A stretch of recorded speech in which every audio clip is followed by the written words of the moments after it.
haijalishi umekaa katika hali ngumu kwa muda gani au miaka ngapi, lakini Mungu akishashuka kwako, mambo yote badilika kwa wema.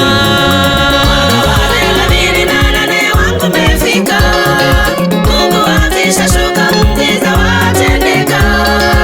Alishuka pale kisimani Bethesda, akatamka chukua godoro lako uende.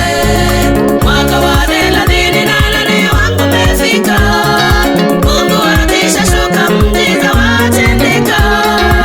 Alishuka pale kisimani Bethesda, akatamka chukua godoro lako uende.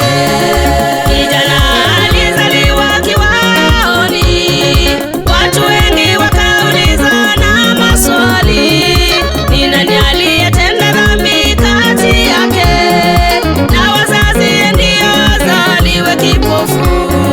Kijana alizaliwa kiwaoni, watu wengi wakaulizana maswali, ni nani aliyetenda dhambi kati yake, na wazazi ndio wazaliwe kipofu. Mwaka wa 38 wangu umefika, Mungu akishashuka muujiza watendeka. Alishuka pale kisimani Bethesda, akatamka chukua godoro lako uende. Mwaka wa 38 wangu umefika, Mungu akishashuka muujiza watendeka. Alishuka pale kisimani Bethesda, akatamka chukua godoro lako uende.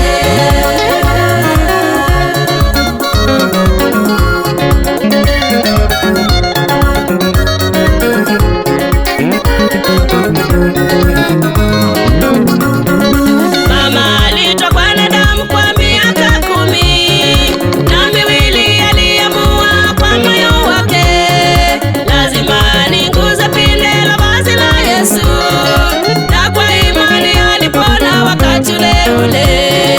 Mama alitokwa na damu kwa miaka 12, aliamua kwa moyo wake, lazima niguze pinde la vazi la Yesu, na kwa imani alipona wakati ule ule. Mwaka wa 38 wangu umefika, Mungu akishashuka muujiza watendeka. Alishuka pale kisimani Bethesda, akatamka chukua godoro lako uende. Mwaka wa 38 wangu umefika, Mungu akishashuka muujiza watendeka. Alishuka pale kisimani Bethesda, akatamka chukua godoro lako uende. Maombi yako yamekawia bila jawabu, watu wanaulizana